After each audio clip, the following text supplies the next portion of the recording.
It is the start of a huge week in Iowa, and I'm not going to let you Cyclones drag me down. Iowa. Is it okay to start drinking at 8:30 on a Monday? You guys did have a rough weekend. You can if you would like to have some Steeple Ridge with your coffee, you can. But Iowa has one of the biggest home games of the last 15 years on Saturday. I'll join you. On CBS. God bless you, Mammies. And it is the start of the Ben McCullum era, the official start. Oh, Jesus Christ. And the debut of our state-of-the-art new student section. The Drake Hawkeyes. Will you guys tip off tonight?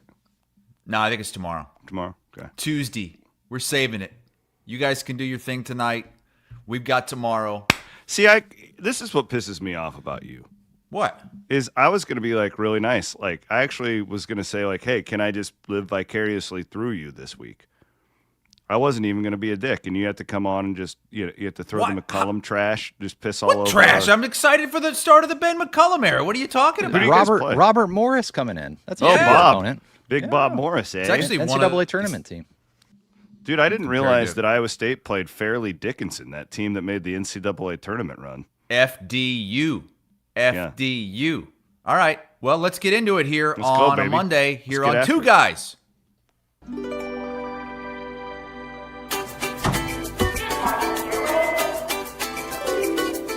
Good morning, oranges. Top of the muffin to ya. Potato salad. We still on for lunch? Great. Sliced bread. You're the best thing I've seen since, well, you know. Oh, hello! Don't think I forgot about you. Friendly at Fareway. It's more than just a name. Disney on Ice presents Frozen and Encanto. Celebrate the power of love. Y Familia. Coming to Casey's Center November 27th through 30th. Tickets on sale now. Visit DisneyOnIce.com today.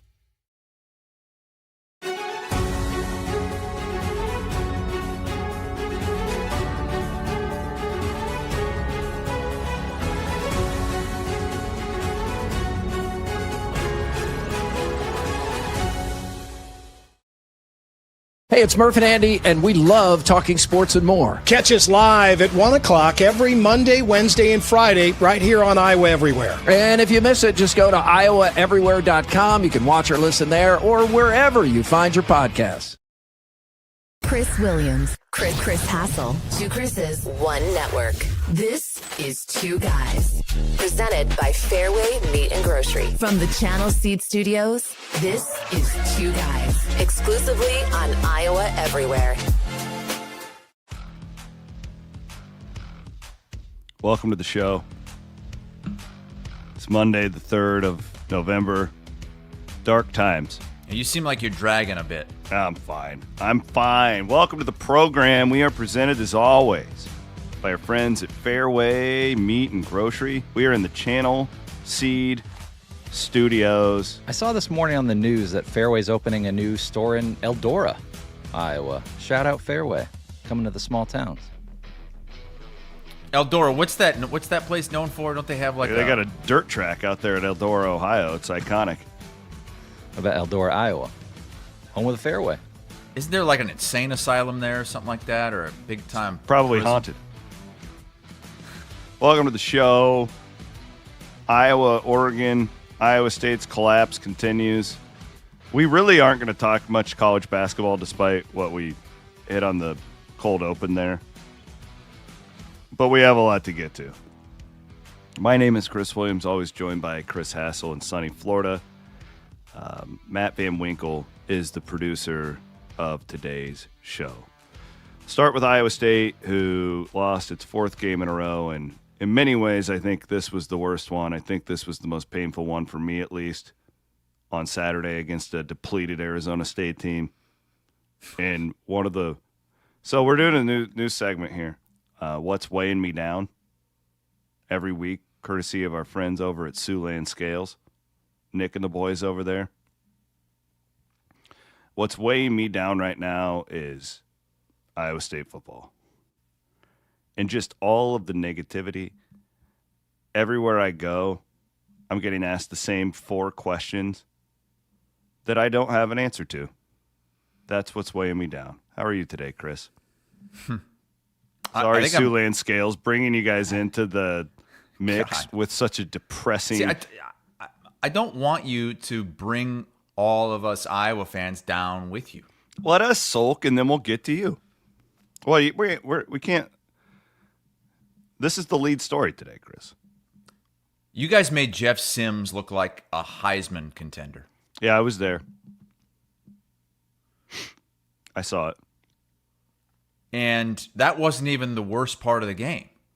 Well, the whole day sucked. It like rained out of nowhere.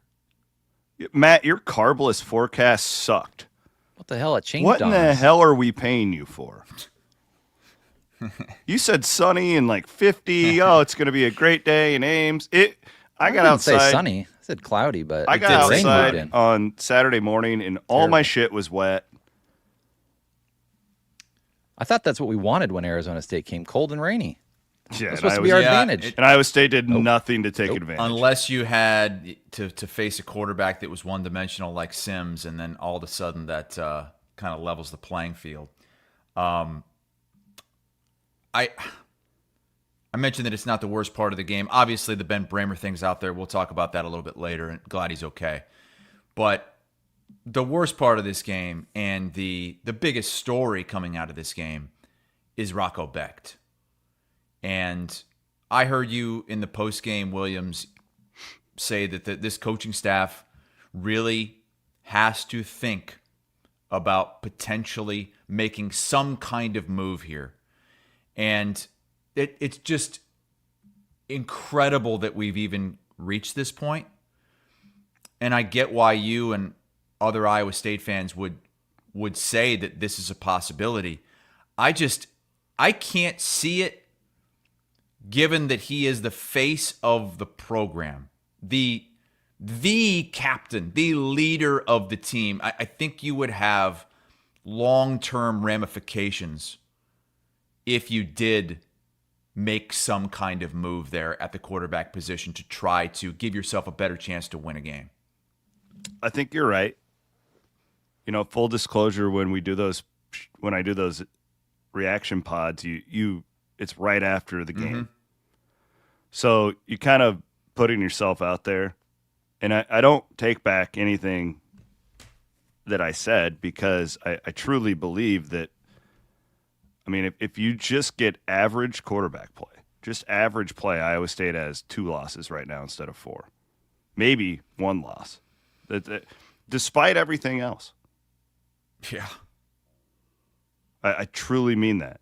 So I stand by it. Like, I do think that if you're Taylor Mauser and Jake Waters, the quarterback coach, and you're having these, like, what's wrong? I think you have to consider it. After 24 hours of it, and I did watch the game back, it was worse the second time, believe it or not. Jeez. I think I would lean more, because the thing is, it's not like, oh, the team's quit on him. Like, we've all seen situations. I think McNamara was kind of at the spot where I don't know how popular he was last year within the locker room, that type of thing. And that's right. We're Rocco's their talking leader. About a guy that was on pace to go down as one of the greatest Cyclones of all time, who still has another year left after this. So I'm with you. You know what I think? I think Rocco's slide and the offense's slide really started after that Arizona game when he went into concussion protocol. I don't know. Yeah. Whatever that means. And then he got jacked up against Cincinnati, and he hasn't been running the ball. And I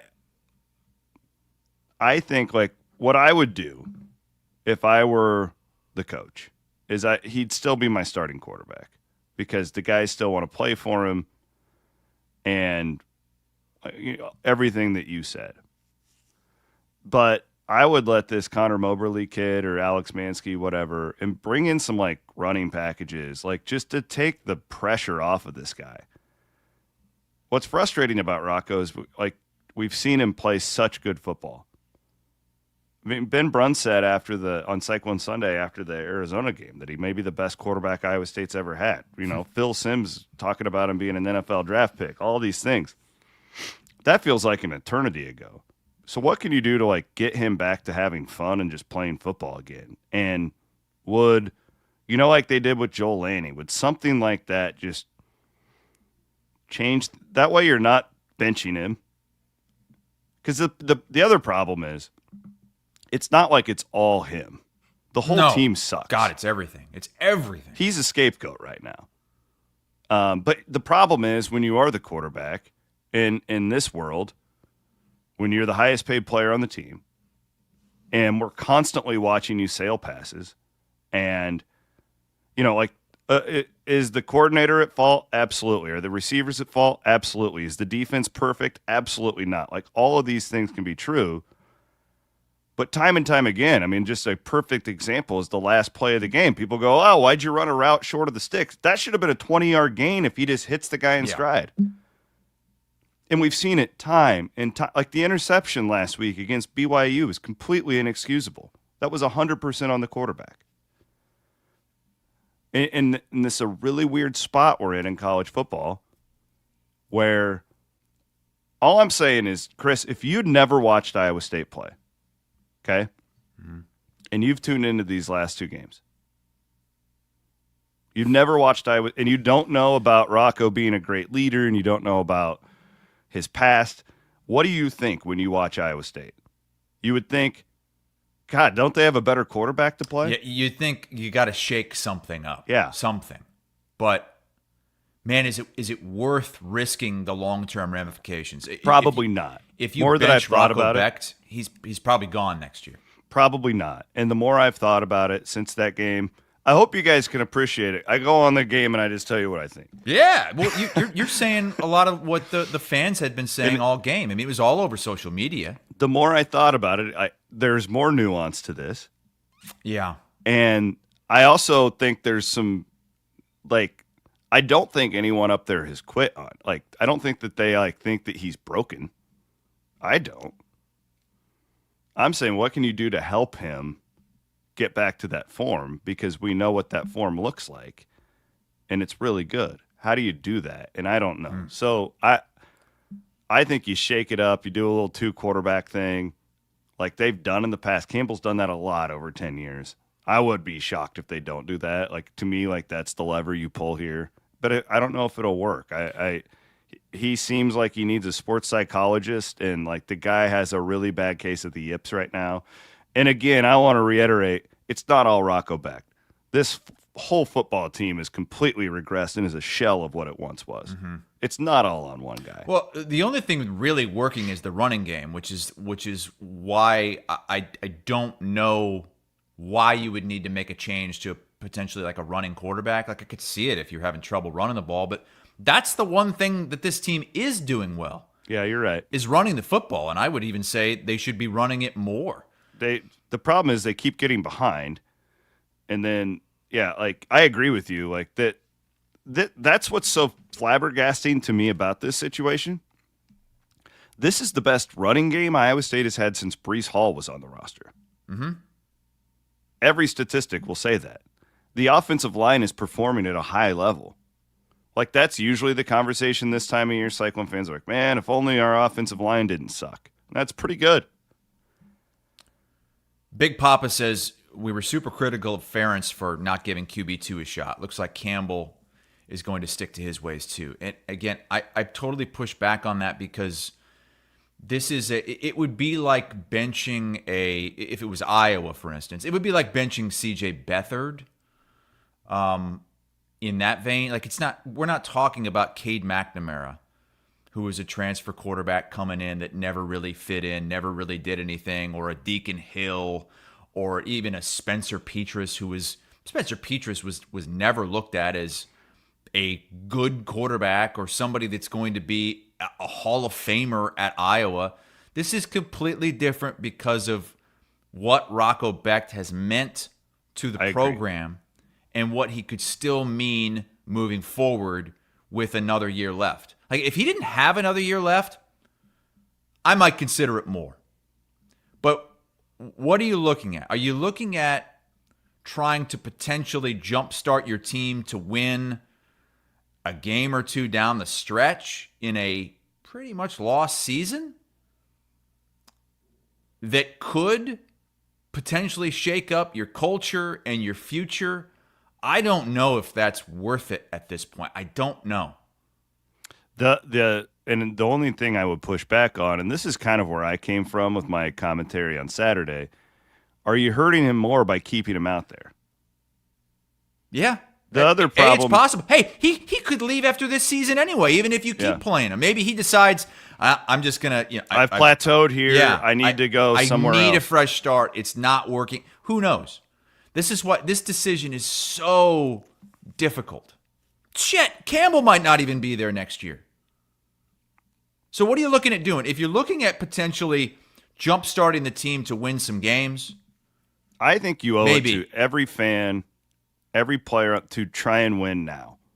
And you figure that's how I look at this. But unfortunately, it's just not that easy this day and it's not. age like with somebody like Rocco. I understand that. And so that's why, like, after sleeping on it, watching the game back, I changed my opinion. Like, I didn't change my mind that they need to try something different, and it should be on the table. I don't care what a guy makes. Mm-hmm. That doesn't matter. Like, you should try and win the games for the fans that are in attendance, standing out there in the pouring-ass rain, right? Like, that should be you should try and win the football game. I don't care what these guys are making in NIL but it's just not that easy. And like I always say, we have to evolve or we die. And, let's say Matt Campbell's planning on being there next year, which I believe is the case, and this is your franchise guy. Mm-hmm. You don't want to ruin him. So there's more at stake here. And what hurts him more? What hurts him more? Trying to let him play himself out of it or benching him? I don't know. Two quarterback system? I don't know. The problem is, too, their defense, they only gave up 24 on Saturday. It's a little deceiving with the amount of yardage that they gave up. But, you gave up 400 yards to Jeff Sims. Correct. That's where I'm going with this. So it's easy to say, let's play ball control. Well, that works great if your defense isn't a wet paper towel, which is kind of what they've become. So I don't have a great answer. I really don't. I'm a little bit lost for words because I thought the whole year, and sometimes we're just wrong, that they have good players and that, maybe the Kansas State was crap then. Iowa was a shell of what it is now. Arkansas State stinks. Maybe they're just not that good. Maybe we're just pounding our head against concrete here. Colorado's been outscored by 100 in the last two games since they lost that game. Is one of the worst Power 5 teams in college football, if not the. Going through some box scores, just trying to figure out what really has changed over this losing skid. And one thing that stuck out was third down conversions. In the first 5 games, and I'm factoring in third down conversions and fourth down conversions. So plays where you've got to get that line to gain. In those first 5 games, Iowa State was 36 for 68, 53% on third and fourth down. These last 4, 19 for 66, 29%. So just some context. If you're 50% on third down, which is what they were the first 5 games, that puts you top 10, top 15 in the country. And you're probably one loss right now. Yeah. Maybe undefeated. You're 85th in the nation now. It's staggering how that fell off. 104th in red zone scoring. Yes. Can't score down there. And we saw it again. 6 of their first 8 possessions, they got to the Arizona State 40-yard line, and they only mustered 17 points in those 6 possessions. They did that. And then they were on the 2-yard line again with a 1st and goal, get a penalty. What I don't get is, how are they so bad on 3rd and 4th down when they have a running game that's getting 5-6 yards a clip? I don't know. Because usually you have a running game like that, and you should be set up with 3rd and 2 a lot. 3rd and 1, 3rd and 2, 3rd and 3. But somehow they're stuck in 3rd and long, and I don't know, are they throwing it on early downs and Rocco's not converting, and then it's putting him behind the chains? And I get what you were saying about not being able to really lean on the running game because you're playing from behind. But really, these last couple games, they came out on fire. I mean, they're hitting hard on defense. They had really good coverage on the kickoff unit right away. You had the huge Carson Hansen run down to the 35 on your opening drive, and you don't score. I mean, you're inside the 35-yard line on the first 2 drives, and you come away with 3 points. And what the hell are you doing on that blocked punt? That son of a bitch gets blocked, and then I didn't catch the number, but somebody goes running up there in the middle of 6 Arizona State players and tries to start like pushing them out of the way when the ball is almost dead, and it almost cost Iowa State the ball again on a punt return. How does that happen? And then you allow an 88-yard run? I mean, you had Arizona State backed up multiple times. Oh, yeah. Well, and that was so frustrating because you knew exactly what they were going to do every play. You were up 10-3. Still up 10-3 here, even though you should be up more. You have them backed up at their own 12. They march it all the way down and score. Then you've got them backed up again, own 12, going the other way, and you give up the 88-yard run. I mean, like you said, it's not all on Rocco. No, it's not. The receivers are dropping balls. Well, again, you miss an extra point. All these little things compound, man. Like that first possession. Like I've said this time and time again. You have a quarterback with major confidence problems right now. When he hits you in the hands, like Sowell, catch the damn ball. Like you're killing him. He cannot regain his form if when he does make a good throw, you drop it. He doesn't trust his guys anymore. You can tell their timing's all off. I still think they're playing too many wide receivers. Well, happy Monday. Happy effing Monday, everybody. You had all this momentum to the point where nationally people are saying Iowa State is the better program in the state of Iowa.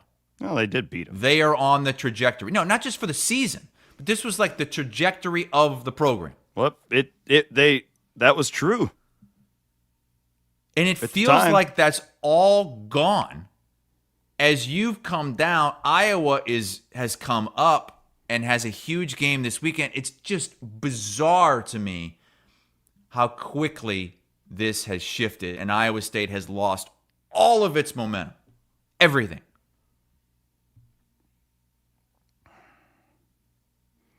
Well, I have good news. You can get a hell of a rebate on a Cooper or a Goodyear tire right now at Freedom Tire. The roads are going to start to get bad, people. You got to pay attention. How's your tread? Because Iowa State's tires are bald right now. If you're driving around the interstate with a bald tire, you're putting your family at risk. Freedom Tire, Altoona, Ames, Des Moines, West Des Moines, Urbandale. Go to freedomtire.com. Well, you got your 2:30 kick and big noon kickoff. Kudos to you. You were right. You suggested it last week, and I said, no, it's not going to happen because it rarely does. But they made the right call. Everybody, all the networks did the right thing here. This is great. This is due to the fact that the Big Ten is really struggling with ratings this season. And, Iowa, Minnesota got $1.5 million on CBS a couple of weeks ago. That's a bad number on CBS. I think Fox was scared. They wanted to take the sure thing. That Fox thinks, because they had first pick, that Penn State, Indiana is going to get them a better rating. And I think it could be a good game. And so what they Still on the decided Penn was State they thing, didn't want to. They shut up. They didn't want to send their crew into that mess at Penn State. So they end up, I don't know, kind of having their cake and eating it too. Penn State is the best 0-8 team in the history of college football. They're still in the top 25, the FBI still. Yeah, they only dropped one spot. Are you serious? Yeah, they're 22nd. 22. So the Big Noon Kickoff crew is going to be in Iowa City for the pregame, and then it's going to be a 2:30 kickoff, which I think is perfect because, as we talked about last week, you cannot replicate a 2:30 atmosphere at 11 a.m. You just can't do it. It's going to be dark in the second half. It's going to be off the charts at Kinnick Stadium. This is exactly what you wanted if you were an Iowa fan. And I know there's some that were hoping it could be a 9 a.m. local time start for Oregon. I don't know how much that would have mattered. I love that it's this. Boy, our little TikTok thingamajig on Phil Parker last week got under a lot of people's skins. We have both fan bases coming at us. Oh, for the bulletin board material. Yeah, you so know funny, Lanning's using that. You know it. And Oregon fans know it too. Oregon fans jumped all over that. Oregon fans were all pissed, and then you had Iowa fans that were pissed. Everybody's pissed. No, what a great opportunity, though. And this is Iowa's chance to prove people wrong. Because the reality is, on paper, your best win is against an average Minnesota team. Yeah. What an opportunity to change the narrative for Iowa football. For, like you've talked about, with these national voters who don't really watch the games. Still not ranked in the AP poll. Correct. This is Iowa's opportunity to change the national narrative about its program. Had someone on X, Nathan, ask me if this is Iowa's biggest chance to elevate the program since the 2006 game against Ohio State when game day was there. And I'm not going to go that far. It's one of the biggest home games since then. No, they had the 15 team. They've had those Big Ten championship games. They've had opportunities in all of those. I think you go back to the 2015 Big Ten championship game. That was the last time they've had a chance to elevate the program. Because, you go back to 2021, you had the top 5 game against Penn State. They won that. It didn't elevate the program. It tanked the program. So because the next week you lose at home to Purdue. It just didn't work out. That Penn State team wasn't very good. Turns out that Iowa team wasn't very good. It's 2015 Big Ten championship game when you're one stop away from getting to the college football playoff when it was just 4 teams. That's the kind of opportunity this is for Iowa. Because if you win this game, if you show that you can beat high-flying Oregon, then you start to tear down what has been just killing this program nationally for the last 4 years. If you guys lose this game by 3, what's the reaction? In terms of this, obviously you'd be disappointed. In terms of this conversation, can Iowa change that narrative without outright winning the game? Would be my question. Because in these games in the past, you've been killed. I don't think a moral victory except is Indiana. on the table. Yeah, except Indiana, it happened against Indiana. But Gronowski got hurt, and it was a little bit of a weird ending there. No, you got to win this game. Okay, you got to win it. That's what I kind of thought too, because there's no excuses. Yeah. You're at Kinnick, and you're only a 6-point underdog. It's not like Vegas thinks this is a mismatch. What was this line preseason? Well, it wasn't as steep as the Penn State game. The Penn State one was the one that was damn near in double digits. I think this one was around where it is. I thought it was at least 10. Was it really? Okay. I thought so. Maybe. I don't quite remember. But this is the chance here. This is an opportunity to, and we've got a comment here, elevate the program to what? Perennial national contender? No. But elevate the program to show that Iowa can beat the best teams in the Big Ten. Iowa can be in the top 5 of the Big Ten. Iowa can be a college football playoff contender. Stop it. Don't patronize. If Iowa wins this game, I think it will solidify what a lot of Iowa fans have thought over this last month, and it's that this team is playing about as well as we've seen an Iowa team play in the last decade. And a huge opportunity to, again, claim that Kinnick is one of the toughest places to play, and that top 10 teams come in here and you are in for a dogfight. This is going to be a hornet's nest. And you win this, then you're looking at a top 15 ranking and going on the road to face a ranked USC team. And again, it's all out there with another opportunity to elevate the program against a team like USC. And then that Nebraska game just got better too. A much bit with Raiola being out. I disagree. I disagree. I thought it would be better if Raiola was. Really? You don't want to play a team not at full strength. That's miserable.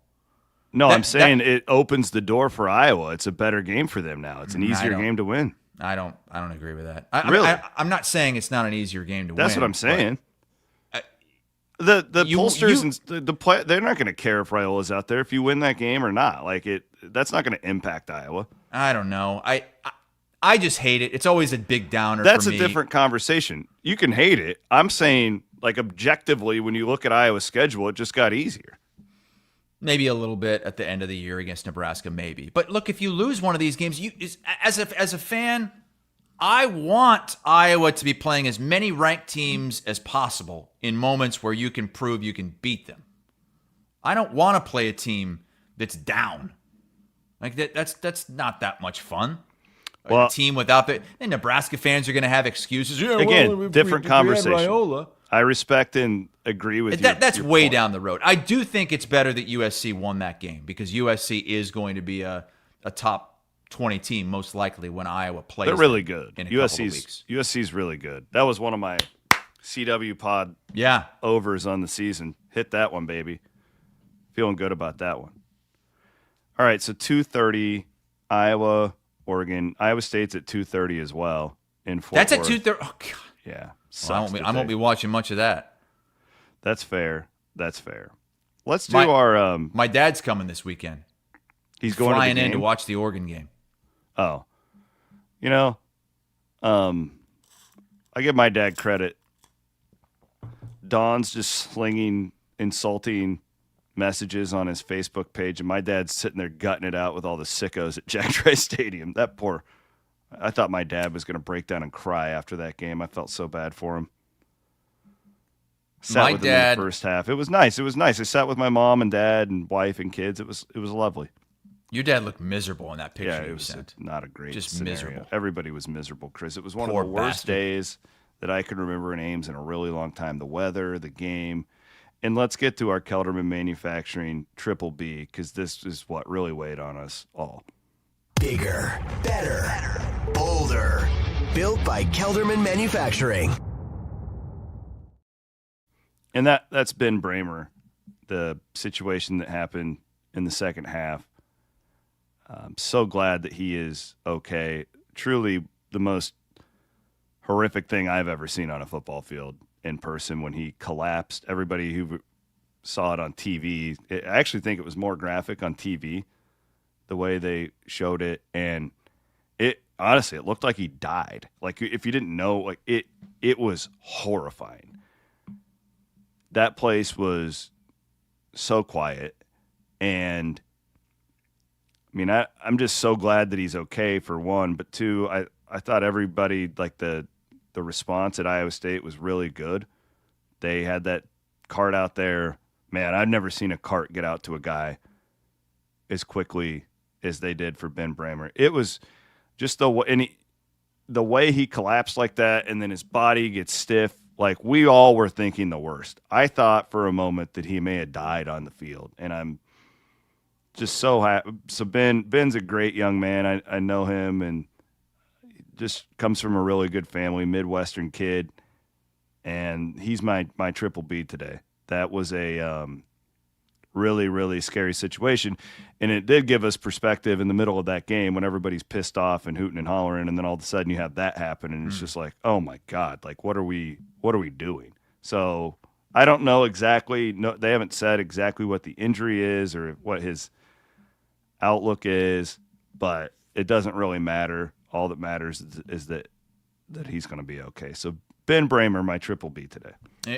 Watching it on TV was really difficult because they were zoomed in on him. Yes. They still had the camera on him as he went down, and then you could see the trainer signaling the X, which I don't know what that means, but I know it's not good. It means unresponsive. And then they turn him on his side. But the thing that was great is that they were zoomed in on him when they were carting him off. And I don't know if people in the stadium could see this, but he gave the thumbs up. And so you had an idea that things were going to be okay. And then I couldn't believe how fast he was discharged from the hospital. That's great news. And then we get the picture from one of his teammates later on that night. Looks like they were just back in the houses, in the dorms or what have you, hanging out. And I heard Bloom tell a story last night on the Williams and Bloom show on Cyclone Fanatic that wasn't out there, but he thought he would share it, that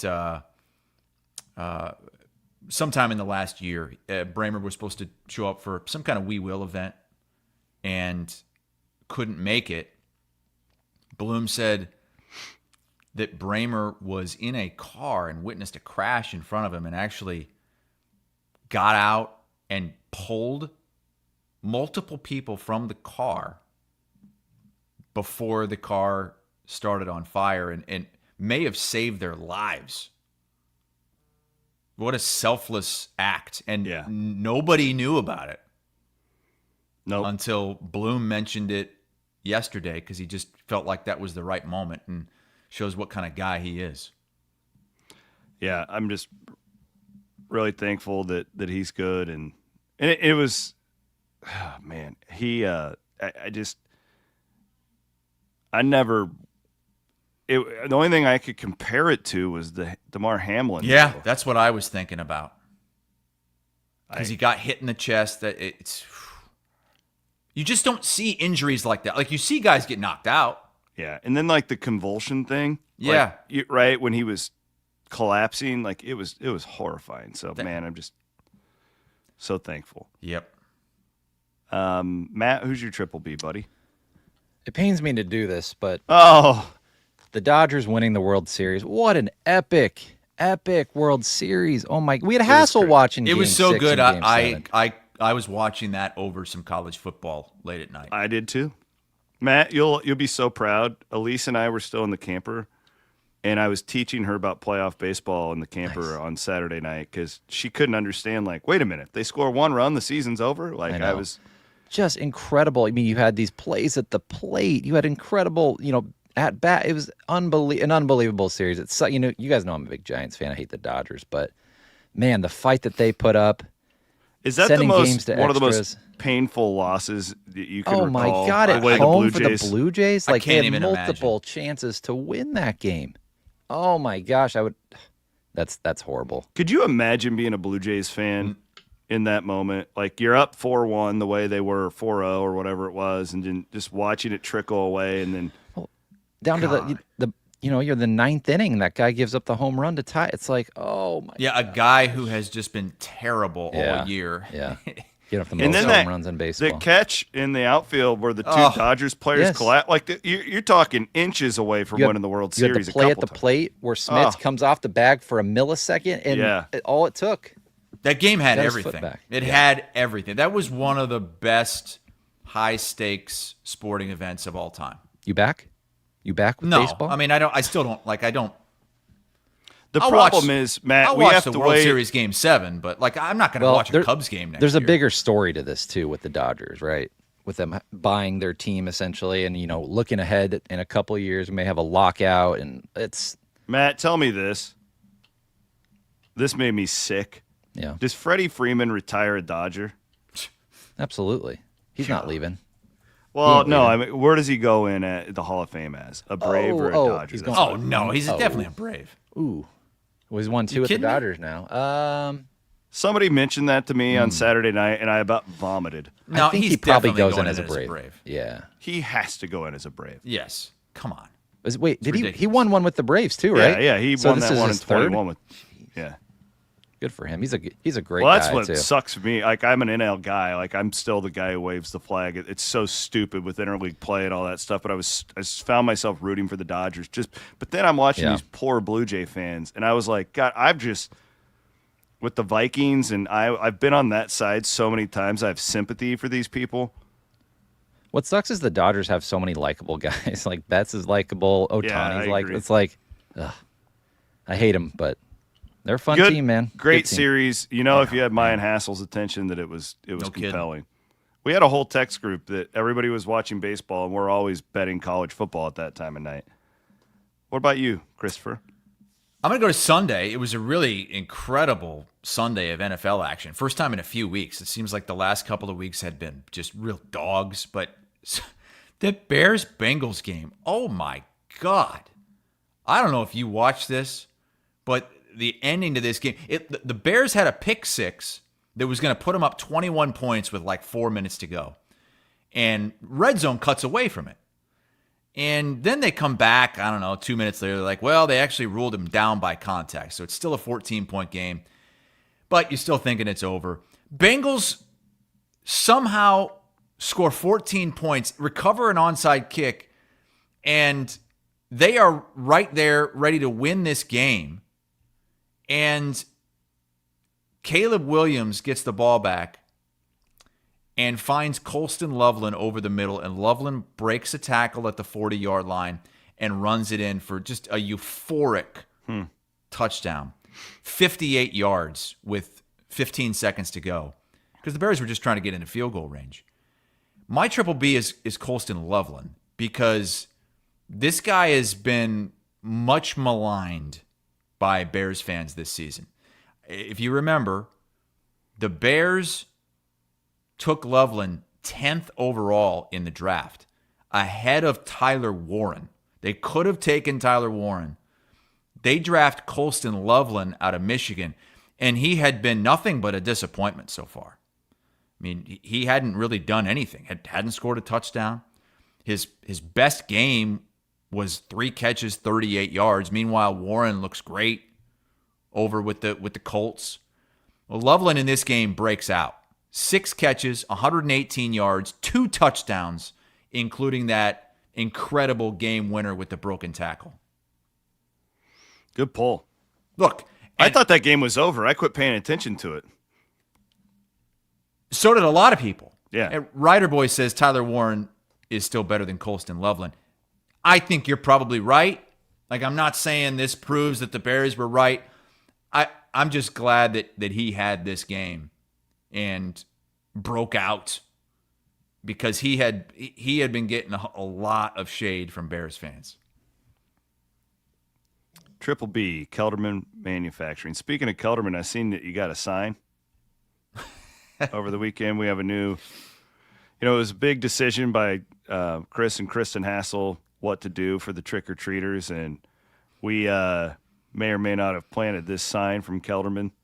Okay, so I wake up and I'm in the car, and I actually see this sign like leaned up against the garage, kind of hidden behind our cars, because our cars are in the driveway. And I was like, oh, nice. That's nice that Kelderman was considerate and didn't put the "get the fack out of my yard" out for everybody to see. Like, it's just for us to see. I wish that we would have. Well, then I asked my wife, and my wife said, no, it was out in the front middle of our yard when I woke up at 7 this morning, and I moved it. Van Wilk, I'll send you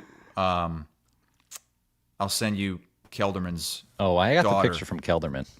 Oh, put it out there at like midnight, and it was out there all night. and all morning. My wife was embarrassed, so she moved it, and I moved it back just to get this picture. But I started thinking, like, what should we do? Because we were trying to figure it out. Like, are we really gonna hole up in the back of the house? Well, I decide, you know what? We're gonna give out candy. So I went to, this is a big mistake, I went to CVS instead of like a grocery store. Oh, you just got fleeced. So how much do you guys spend on candy? I just go to Costco because what is it? What would you say that it costs to hand out candy for an hour and a half? I don't know, $30.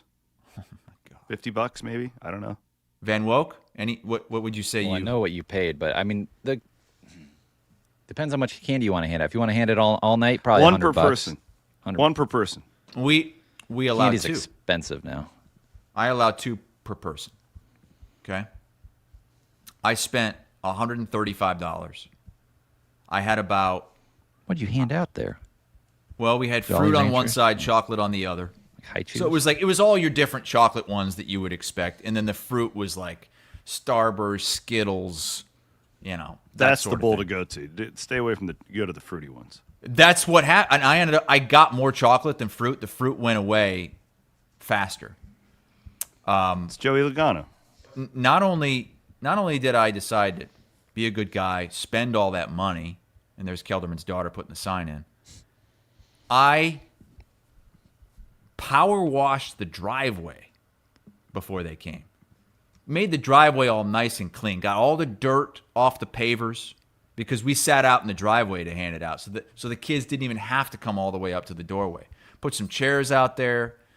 Me and Kristen and Nori just sitting out there handing out candy for an hour and a half. And the kids loved it. We had a great time. Was there a rave in your yard? I'm proud of you. Well, so this is the video from just 3 doors down. So there's Dude, Halloween is the best. They've got a DJ. That's epic. And oh my God, you know, we people gotta do Halloween. Williams, I'm doing this next year. God, what a great time! This is it's better than unbelievable Bondurant. what some people do for. I love Halloween Halloween. in our It is so much fun. See, we do the thing on Halloween night now, or we did this year. We do it every year, but the RV Village, you've been there. Mm-hmm. And all the kids walk up and down the aisle to all the campers and trick or treat, and then they hand out shots to the adults. Oh yeah, that's what Fails was doing. Fails was up- going when he was going door to door with his son Eddie in a robot outfit. Eddie was getting a piece of candy, and Andy was giving the person handing out the candy a shot. Well, I take more shots on that RV Village night than I do the rest of the year combined. Because everybody has a shot for the parents. And it's just, I think I had like 12 in like an hour. What? Jesus. I was sipping on an old fashioned. I'm glad you did that. I'm proud of you. It was fun. We really had a good time. That's Spent a lot of money, and it was a lot of grunt work, power washing the driveway. I spent why'd you 2 power hours. wash the driveway? Nobody cares about that. What do you mean? It was dirty. Those So kids, did the kids come up and say, "That's Iowa everywhere"? It's Chris Hassel. They said, "Wow, your driveway looks so nice and clean." You know, I was so proud of myself, and I put together that outfit specifically for Williams. I knew dress this up was as coming. Joey Logano, and I wear old school like NASCAR on ESPN gear. It was cool. And I send it to the Iowa Everywhere group thread, and Williams doesn't even respond. I was no really response, busy at the time. It was nothing. just, I called you and apologized. Did I not? Can you give me a little credit here? Like 5 hours later. Yeah, and I had like 130 text messages that I hadn't read. Okay, it wasn't personal. Jesus. Well, that was the get up that they gave me when I did that NASCAR immersion down there in Charlotte 10 years ago. Dude, I'm so jealous that you got to do that. So now you have to go to a NASCAR race with me. I've You already lost the bet. bet? No, I'm not. I lost the bet. That you had it both ways. We'd go to some race both ways. we're Wait, going what's the to- bet? No, I didn't lose the bet. We're going Hang to on. Darlington. We're Wait going a to second. Darlington. Penn State still has an opportunity. Number 22 Penn State is hosting Indiana. I'm telling you, Again, I'm going to they're going to win that game. I'm going to ask you again. What does their record have to be before you admit that they're just not very good? They will finish the Big Ten season 4-5. They're going to beat Indiana, and they're going to win the rest of their games. Yes. They will beat Indiana this week and win out. All right, I'll take that bet. They ain't going to be 4-5. I'm not betting you anything. I'm just telling you that's what's going to happen. So, what are they, 0-6 now? No, they're 0-5. 0-5. And you still are just like, man, that is a good team. They're ranked 22nd in the country. Let's go to the real poll. Let's go to the Williams top 16, which is presented by Big Grove. This is a real poll. What do you think? We had some shuffling in the back end here. What about the top nothing really 7 changed. or so? Top Nothing 8, really happened with that. What about Texas Tech, though? What a big win going into Manhattan. Kind of reinforces where they're at. Sets up that BYU game on Saturday. That's a huge game. That game is so big that ESPN decided to move their SEC game off of ABC and put it on ESPN so that they could put Texas Tech BYU on ABC at 11 a.m. Do you think – I think the Big 12 is in a decent spot to get 2 playoff teams now. It's possible. Now, I heard Bloom say last night it's better than 50% shot right now. I don't know about that, but I think it's not buying that. Best position they've been in. They've got a chance. So BYU plays Texas Tech. Honestly, I don't know what you want to have happen there, because I think in an ideal world to get 2 teams in, your best case is BYU wins out and then loses in the Big 12 championship. You'd be sitting there at 12-1. I don't think you can keep a 12-1 team out. I don't think they're going to win out, though. They're going to lose this weekend to Texas Tech. And we've been saying that all year long. But they're going to – I think Utah probably wins out. Van Wilk, what's Utah's remaining schedule? They're really just pulled good. It up. I think that's the team. At Baylor, Kansas State at home, at Kansas. So I think Utah finishes 10-2. And I think they are really, really good and good enough to be a playoff team, but I don't think at 10-2 they're getting in. So I think it's... So you need Utah to some way backdoor into the Big 12 championship game? And then beat somebody. Yeah. But how does that happen with Tech? Yeah, boy. I don't know. We need to get into the MRED simulator and mess around a little bit. Look, it's possible. It's possible, especially with all these Big Ten teams that, like, you're looking for a 4th team. Who's it going to be? Is it going to be Iowa? Penn Is it going to be Washington? If Penn State gets to 4-5, you have to consider them. They were number 1 going into the season. How close is Iowa to your top 16? I think I had them around like 20th. I only really do I would have them in my top 25 for sure. The team to me that I just buckle up, it feels like Texas is really ramping up to make a run here. They were really good. Yeah, they almost blew it against Vanderbilt. Yeah, but that feels like they're getting better and better. I haven't even looked to see how my poll stacks up against the actual AP poll, but it's pretty Miami's similar. A fraud. Why is Miami still ranked 18th? Yeah, I know. By the AP voters. Can somebody explain that to me? They had some good wins at the start of the year that bolsters their resume. Why is USC ranked behind Miami? I don't understand that. Miami did beat Notre Dame. Miami did beat South Florida. I expect Iowa to be around 22 or so in the CFP poll on Tuesday. And Oregon should be, they're 6th in the AP.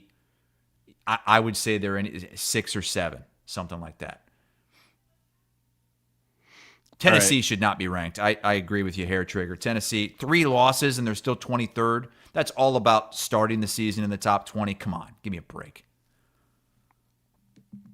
I need to get something off my chest on going long. If you don't mind. It's time to go long with Wealth Charter Retirement Planning and Tax. Don't forget, don't be an idiot with your finances. How's that for a promotion? I'm serious. You got 2 months left in 2025. Get your butts in there. See what Tim and his crew can cook up for you. They simplify your finances. They know more about it than you do, I promise. Go over to Wealth Charter there in Ankeny. I was flabbergasted when I saw the press release that came out from ESPN on Friday about this lockout with YouTube TV. And Disney actually had the audacity to call out YouTube's parent company, Google, and they referenced their market cap, which that just means like how much money the company is worth. And ESPN accused, I'm paraphrasing, I'm not reading the actual, but accused YouTube TV and Google of using their market cap to bully people into carrying, like, into carriage fees and stuff like that. And it just, like, all I can think about is how ESPN has basically run college football and bully. Like, not only has ESPN bullied people in the college football world and for decades now, one could say because of the way that they act is like a power broker for this sport. And Fox is now doing it too, but this all kind of started with ESPN back in the day. Like, communities have been impacted. Go to Pullman, Washington, and out at Oregon State right now that have been completely decimated because of the greed in college football. So I don't know who's right or who is wrong with this YouTube TV and ESPN thing, but I do know that is bullshit the way that they threw that out there, because they've puffed their chest out and stepped on everybody's throat who they could over the last 50 years. At the end of the day, nobody cares about the fans. That's what this is about. I'm not taking one side over the other. Well, they care about the fans. They care about the fans' moolah. Yeah, they just want your money. And they got it from me. Look, I had to do it. I got to watch these games. So I went in. And look, here's the shitty thing about it. I have ESPN Plus. I have Disney Plus. But there is another tier that you have to hit, the ESPN Unlimited tier, to actually get live ESPN programming. So I had to go on my Hulu bundle and upgrade that to ESPN Unlimited, which was an extra, I think, $14 a month. Now, they credited me $12 for my ESPN Plus subscription that I already had. So it's only $2 extra. But think of all the people that did that had to do that. And all the people that won't do what I do, which I'll cancel that shit as soon as they come to an agreement. And I might only have to do this for a month. And it's $2 for me, so I don't care. But I know that that's what they're doing. I mean, you can see what they're doing. And I think I don't like that they made their talent just totally whore themselves out and make all those posts about getting rid of YouTube TV. Like, yeah, because they have no loyalty to that talent, and they could cut them, and then it puts the talent in a bad spot. The talent's not getting anything out of that. Did you see my tweet that went viral this weekend? It said, absolutely disgusting propaganda by ESPN had 3.6 million views. Well, and the thing is, like, you do what they say, okay? You go jump somewhere else. Then you're going to, eventually down the road, you're going to have an issue there, too. It's going to be, so I don't know if it's some other network or some other streaming. It's a never-ending cycle that we're in now. This is not going to stop. There's no solution at this point. Streaming is a shit show.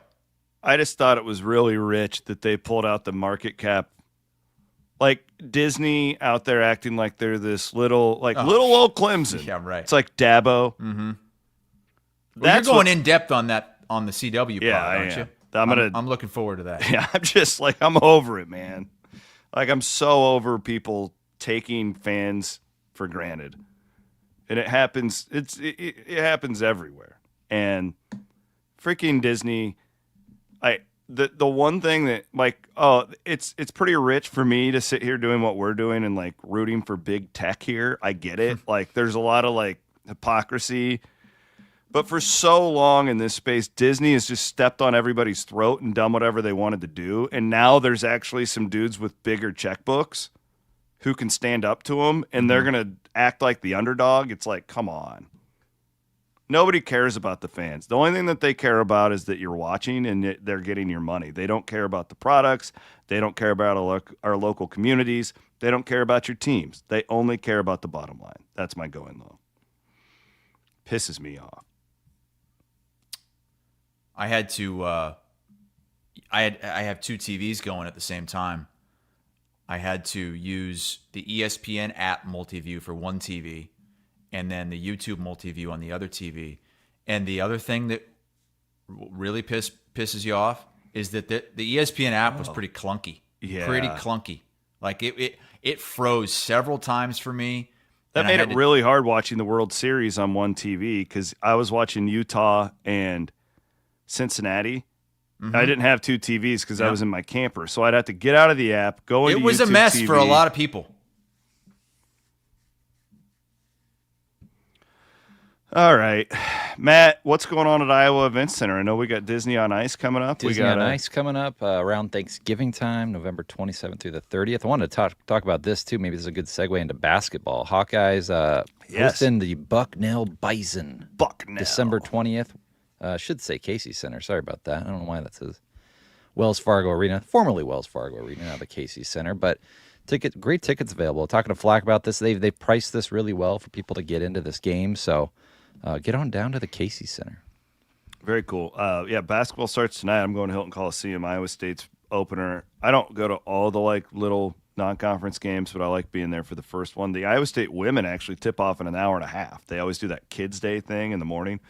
So if you're hankering for if you're hankering for your own basketball, get after it. What is the deal with this picture of the Iowa State women's team? Why are they plugging their noses? They're saying you stink. I don't know. They're clearly doing it for a reason. It's a trendy thing now. Oh, boy. This Jada Williams is fun. I went to the exhibition game the other night. She's gonna be good.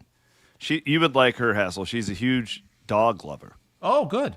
She has a golden retriever, and that's her thing. She has how many Instagram followers does Jada Williams have? She has 200, 300,000. Yeah, hundreds of thousands, and they all follow. And she's always posting about her dog. You would really like that. When is the first interesting game for one of our teams? Iowa State a week from today. They play Mississippi State in that Pentagon game. The Sanford Pentagon game. Pentagon, isn't it? They call it the Pentagon? It's the Pentagon, I believe. It's the Penta something, I think. Yeah. Go to the Pentagon. We're going to the Pentagon. They play in Washington, D.C. Played in the Lincoln Memorial Cup. Yeah, a week from today. Iowa State has a real game. Okay, so this is I think some are doing it better than others. It's the Cam Ward celebration that all the football players are doing now, but it looks like some of them are you don't plug your nose. Why? Look at 32. She's got her nose plugged. You cover your face, and then you do this with your hand. Cam Ward started that a couple of years ago. Okay. Well, have a great day, everybody. We got Murph and Andy. Don't forget, coming up at 1 o'clock today. Andy had a good What's Bugging Andy? I just watched it. It was really good. Yeah. I thought that too. Yeah. About Iowa State, the state of the football program and Iowa State fans. I'm sure they'll be talking about that on the program today. I think, too, and you just got to, I completely agree with him. And with the rev share thing, it's not perfect because some teams are going above the cap, as we've discussed and everything. But, with what he said, with Iowa State's positioning in the Big 12 right now, there's no reason why they can't and shouldn't be top half, competing for championships. And it's not going to happen every year, but it's okay to be annoyed leaving Jack Trice Stadium on Saturday. I was. More than annoyed. Yeah. All right. Have an awesome week, everybody. I'll have a CW pod. It'll be up on the site for you guys tomorrow. Have you guys just punted on the ghost hunting thing? No, it's happening. We're just finding the time. Dude, the whole, Halloween, I was so, we had the Meat Fest. Yeah, whatever happened with Meat Fest? I didn't see any pictures. Maddie's got some. It was pouring when we got up. We were not expecting it. And we were doing all these breakfast meats and stuff. So half the people didn't show up. There's the bloody What in cinnamon God's roll. name is that? Bloody cinnamon rolls. That's disgusting. That doesn't even look like a cinnamon roll. We have little pigs in a blanket. We have bacon wrapped Smokies there. That's chorizo. I had 4 pounds of chorizo. We had bacon. We had 6 pounds of bacon. It wasn't what we wanted it to be, but we did our best. I'll put it that way. We made like 20 eggs. Dude, they all had a mother. Was this like the worst Saturday you've ever spent at Jack Trice Stadium? It was horrible. From the weather to the food to the game to the Bramer situation. It sucked. Man. Yeah, Evan says, imagine making Hassel fly out for that. You would have. Actually, I wish you would have been there with me and Cooper and Charging Charlie on Saturday night, and Steve Kemp was in there, and then Brent. We actually had fun sitting in the camper and just watching the Nebraska game. And life is all about the people you're with and what you make of a situation, is what I'm learning when you're in your 40s. Mm-hmm. And sometimes those dud nights where it's pouring in the camper can turn into like really fun. Cooper made Guinness stew. You guys and your Guinness, that's not working for you anymore. Yeah. I don't know what to do. What do you want me to do? Like Guinness enema. Absolutely nothing I can do right now will help the Cyclones. We gotta just wait it out, guys. We just gotta wait it out. All right. Murph and Andy today at 1 here on Iowa Everywhere.